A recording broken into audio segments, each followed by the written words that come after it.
contretemps. Lorsqu'au lever de l'aurore, le zéphyr vivifiant comme le souffle de l'amour commença à frémir dans le feuillage, chargé du parfum le plus pur des fleurs, et que la conque azurée du firmament, une pluie de perles descendit sur la terre rafraîchie. Caïs, délivré du monstre hideux de la nuit, renferma dans son sein ses plaintes et ses soupirs.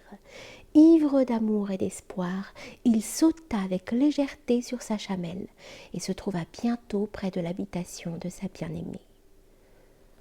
Cependant, elle ne paraissait point. Dans son impatience, il adressa à la tente sous laquelle elle reposait ce discours passionné. Pavillon élégant où règne la plus douce lumière, retraite délicieuse où sommeille la plus belle des houris, Leïla est pour moi la lumière de mes yeux, et ton voile cruel me la dérobe. Vois mes paupières fatiguées, encore humides de larmes, comme ta riche draperie après une pluie abondante. Laisse-toi attendrir à ma douleur profonde, et dissipe l'obstacle qui m'interdit la vue de ma bien-aimée, que mes ennemis viennent m'assaillir de toutes parts. Semblable à la colonne élevée qui te soutient, non, je ne chercherai pas à me soustraire à leurs coups. Semblable au riche cordon qui te fixe à la terre, dusse-je succomber à leur fureur, je le jure, ma main n'abandonnera pas tes franges précieuses. Privée de la vue de celle que j'adore, il me semble que je vais mourir. Délivre-moi, je t'en conjure, de cette douleur insupportable. La nuit dernière, je l'ai passée dans les angoisses et les larmes. Hélas, que deviendrai-je s'il faut que ce jour s'écoule pour moi dans un pareil supplice? Leïla est pour mon cœur consumée de 1000 feux, l'eau pure et rafraîchissante de la vie. Qu'une seule goutte de cette eau vivifiante humecte mes lèvres desséchées et tempère la soif ardente qui me dévore.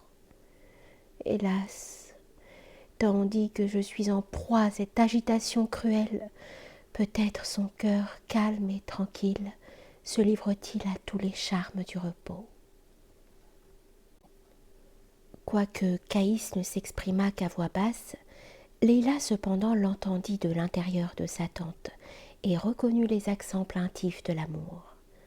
Attendrie, elle ne put maîtriser ses transports, et soulevant le voile qui la dérobait à ses regards, on eût pris sa figure charmante pour une rose qui vient d'entr'ouvrir son bouton.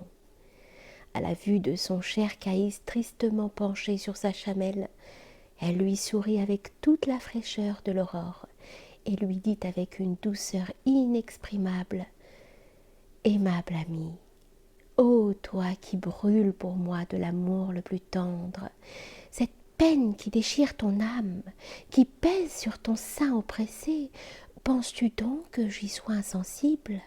Et serais-tu assez ingrat pour croire que la tourelle gémissante ne se fût anidée que dans ton cœur? Va, les maux que j'endure sont encore plus affreux que les tiens. Mais hélas, comme toi, je ne puis exhaler mes plaintes, je ne puis voler vers toi pour les épancher dans ton sein. Ce secret que tu peux dévoiler, tout m'oblige à le cacher soigneusement au fond de mon cœur. Un amant peut paraître dans tout le désordre de l'amour. Son amante doit s'envelopper du manteau de la pudeur, et lorsqu'il peut gémir en liberté, il faut qu'elle souffre en silence, victime de sa douleur solitaire. À ces douces paroles dictées par la mélancolie la plus tendre, Caïs se livra à tous les transports de l'amour. Dans son délire, il déchira ses vêtements, s'élança de sa chamelle et volait vers Leïla pour tomber à ses pieds, lui peindre ses peines, les tourments de la nuit précédente. Lorsque ses jeunes amis, qui l'avaient aperçu de loin dans la plaine, accoururent de tous côtés et se pressèrent autour de lui en lui faisant 1000 caresses. Désolé de leur arrivée, il ne put adresser la parole à son ami. Contraint à renfermer les expressions de sa tendresse, il demeura en proie à un tourment inexprimable et forma en lui-même cette plainte contre les auteurs innocents de ces maux. Les cruels, ils se disent mes amis, Hélas, que ne me laisse-t-il libre un instant auprès de celle que j'adore, que je puisse me repaître de ses charmes, m'enivrer du bonheur à ses côtés. Quoi de plus affreux que d'être privé de cette douce attente qui me faisait seule supporter la marche trop lente de la nuit pénible de la séparation. Ces larmes de sang qui humectent encore mes paupières, ces larmes devaient au lever de l'aurore être dissipées par le charme de sa présence. Cependant, retenu par la crainte de trahir son amour, il lui fallut bien consentir à suivre cette troupe importune et à s'éloigner en gémissant de ce qu'il avait de plus cher au monde. Le reste de ce jour et la nuit tout entière se passèrent pour lui dans les larmes. Au lever de l'aurore, il reprit de nouveau le chemin de la tribu de Leïla.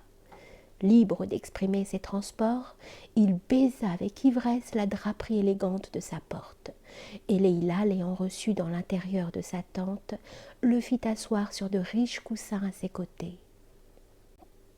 L'amour présida à cette entrevue délicieuse, où ils développèrent la lettre qui contenait ses secrets les plus doux. Tous deux aimés, tous deux amants, l'union du sucre et du lait n'est pas plus parfaite que ne l'était la leur. Jamais Leïla ne fut plus séduisante. Caïs promenait sur ses charmes un œil humide de volupté. Ses discours portaient le trouble dans le cœur de son amante, et l'amour lui-même semblait sourire sur les lèvres de Leïla, dont les regards pleins d'une douce langueur embrasaient le sein de Caïs. Ainsi ces deux tendres amants passèrent quelques heures fortunées dans la plus délicieuse ivresse.